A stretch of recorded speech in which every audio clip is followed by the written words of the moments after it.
Hey, it's Gregory Kallenberg from Prize Fest, Louisiana Film Prize, and I am thrilled to be here for another filmmaker interview, talking to our top 20 this year.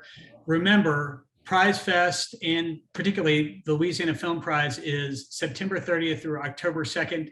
That is when you, the audience, can come to Prize Fest. You can also see the films online, and you get to decide our $25,000 cash winner. So you're going to see all 20 films, and then you're going to actually like choose the winner, which is super cool. You can get information at prizefest.com and tickets. Also want to remind everyone who's going to be attending the festival, any attendees, artists, and staff will be required to show proof of vaccination or proof of a negative COVID test. So that is an important thing. And again, information at prizefest.com.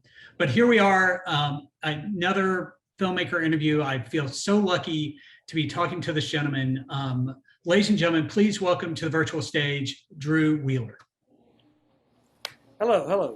Hey, Drew. Hey, so we're going to talk about your film. And I think that we would be remiss if we didn't start with you telling people what the name of the film is and where the name came from. Sure. So the name of the film is The Adventures of Cheeto and One-Eyed Booger. It came from a social media post. I saw some girl said, "Hey, does anybody remember these kids from my elementary school?" One of them's name was Booger, and his friend, he had a friend Cheeto. They were my buddies. Oh, and Booger got his eye shot out by an arrow. And so I thought, you know what? That's a different life than I had, and I would love to know what those characters are doing now, kind of their story, and I just wrote it from there. Well, you know, I believe you're calling from Los Angeles, and you're a filmmaking teacher. Yes, yes. I will tell you that this seems to go right into the bailiwick of the wacky comedy. Is there any correlation to what you're doing now and wanting to do a film like this? I mean, a little bit, obviously, because I work with students and young students who are doing work. I kind of have I can relate, the Peter Pan syndrome, whatever, kids. So, but it is interesting that the students that I'm working with now, they're going to be writing, directing, editing all of their own stuff. So they're excited, to learn as much as they can, and hopefully I can guide them.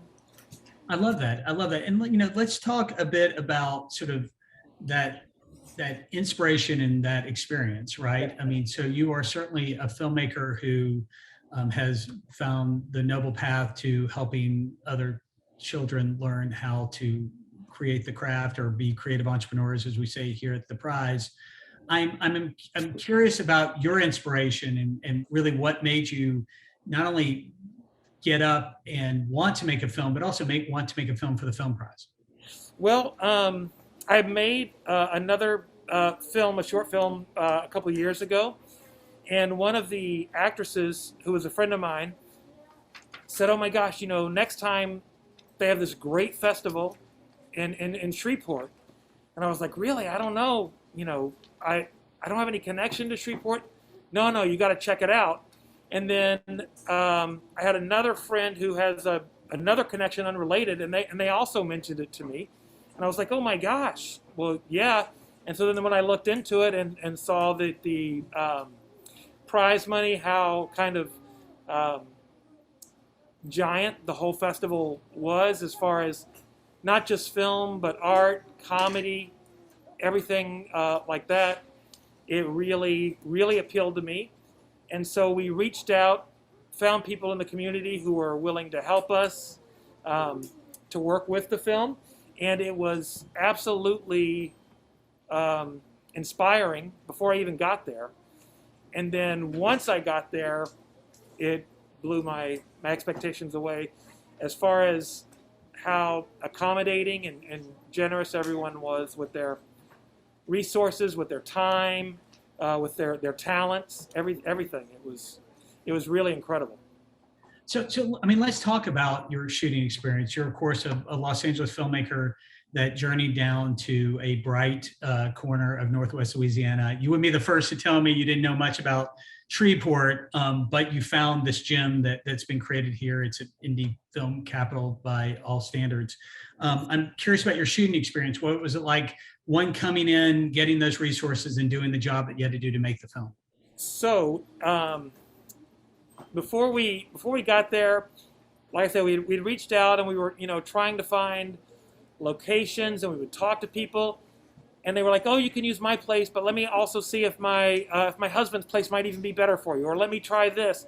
And they were going out of their way, and literally, like, the production value versus the budget is so crazy because of how much people volunteered, as far as getting us locations, finding costumes, finding props, finding everything. It was something that, if I did this like in LA, the budget would have been easily 10 times, 20 times what it was there, and that includes the money to travel there and stay there or whatever. It was literally just absolutely fantastic. Yeah. So looking at the film itself, and when people see this, we'll talk a bit about it's kind of a wacky comedy, but you guys really got out there and utilized a lot of Shreveport's, sort of Shreveport as a backdrop. And certainly the cast seems like a cast that was sort of pulled off of the streets of Shreveport and put into the film. Talk a bit about what it was like to shoot in Shreveport with, again, you guys went far and beyond, what most people do when they are choosing like one location. You were in a number of locations, but also about the cast that you picked up along the way.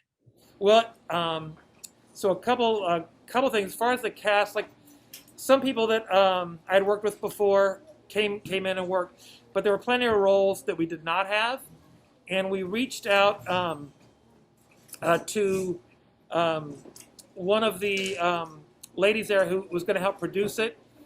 She got her fiance to be in it. She's in it. And then we also reached out to an acting studio there. And the acting studio, every single role we said, "Oh, do we have someone who can do this? Do we have someone who can do that?"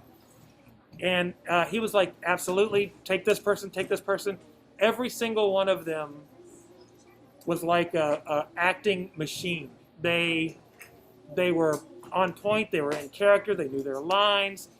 Take to take, it was exactly the same, which is great for editing. I mean, it was amazing. And then the people at the locations, like I said, they checked around to see what they knew. They said, "If there's anything here that you need, use it in your thing. Do you want us to move this out of the way? Do you want us to move that? Do you want to close this door, open this door, whatever you need? Come back at a different time. Oh, you still need a couple pickup shots? No problem. Come on in. Get this." It was incredible. And in fact, one of the locations, we're going to have our party for the festival there, and we're going to have our party for the festival there.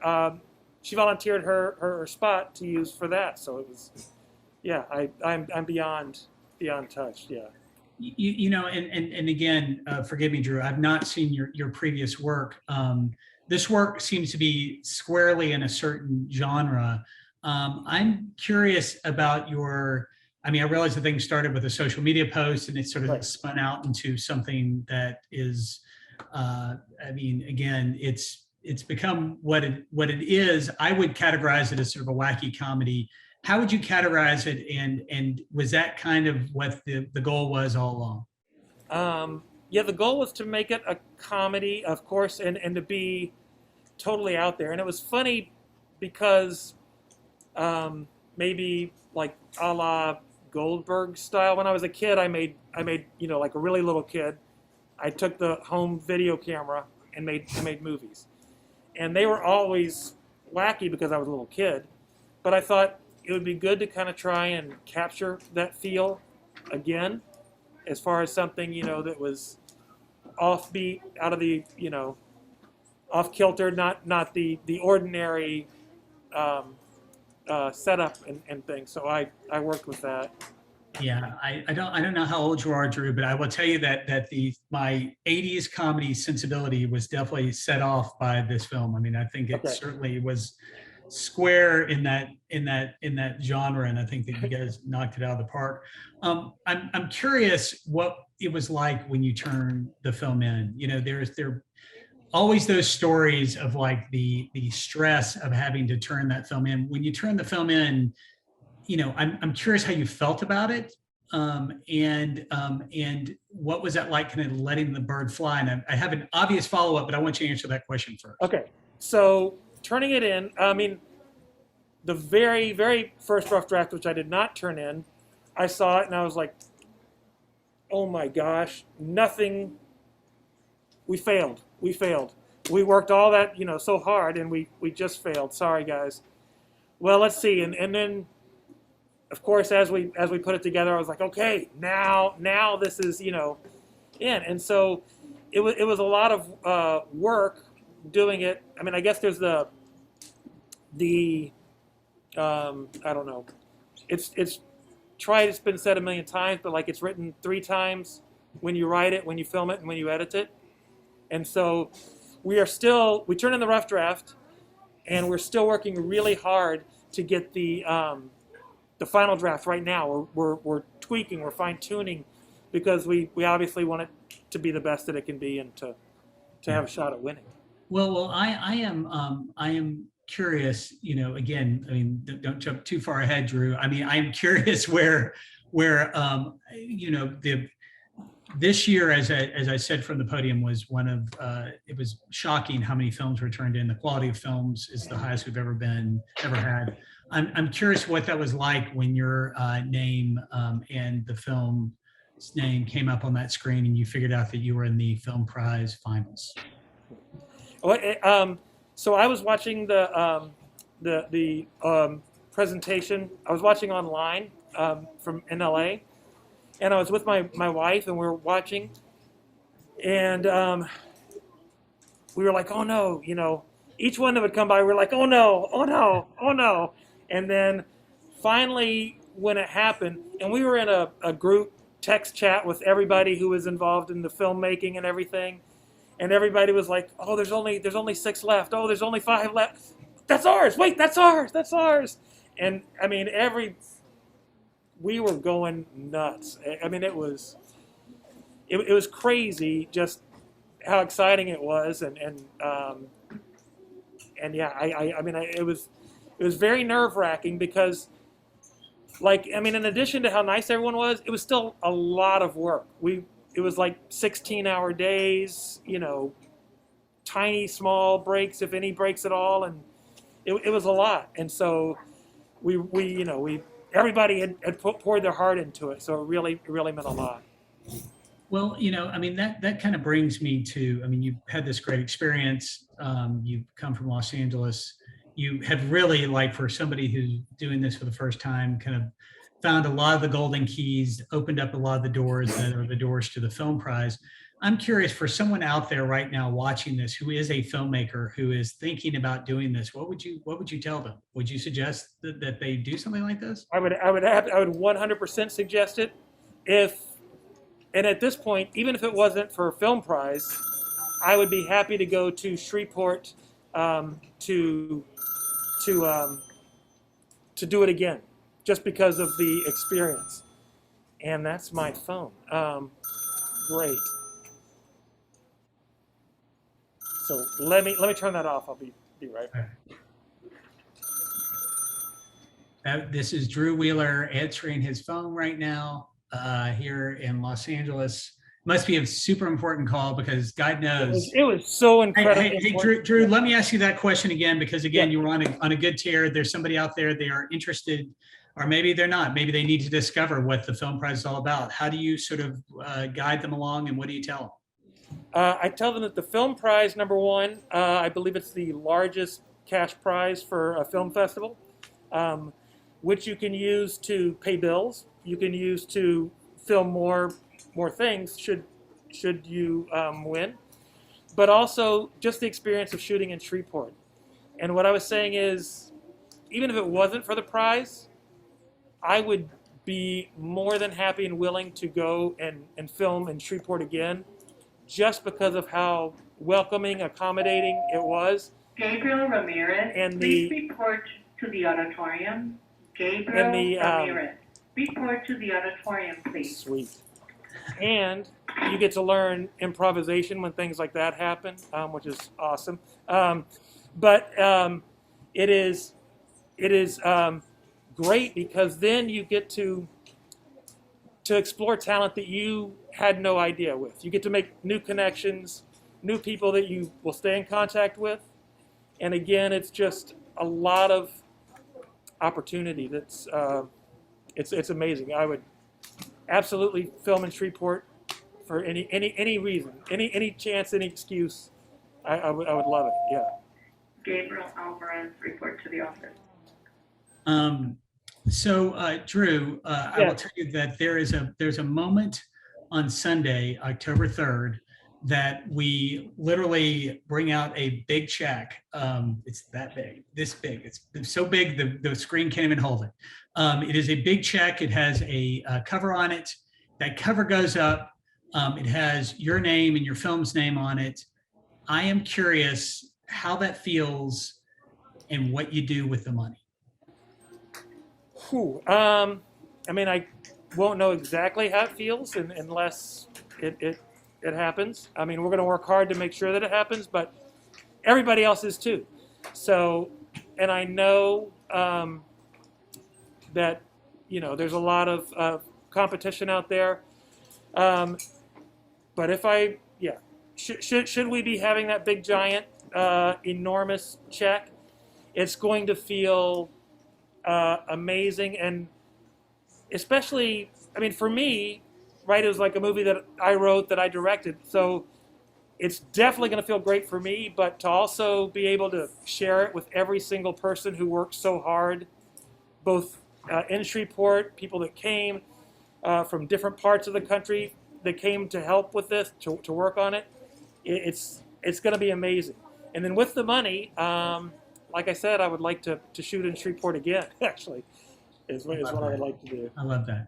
Hey, well, listen, Drew, can we give it a little Viva La Film Prize? Can we just to finish this off? Yeah. And again, this was Drew Wheeler. You got to come see his film.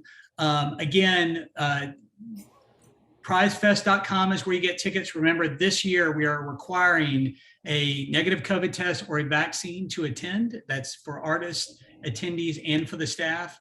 And I love talking to you, Drew. I love your spirit. I wish you the best of luck. And we're going to do a Viva La Film Prize on 3. Does that sound okay? Yeah, that's awesome. Yes. 1, 2, 3. Viva La Film Prize. All right. That was Drew Wheeler. Drew, thank you so much. Thank you. Good luck, and may the prize be with you, my friend. Great. Thank you. Thank you. Peace. All right. Bye.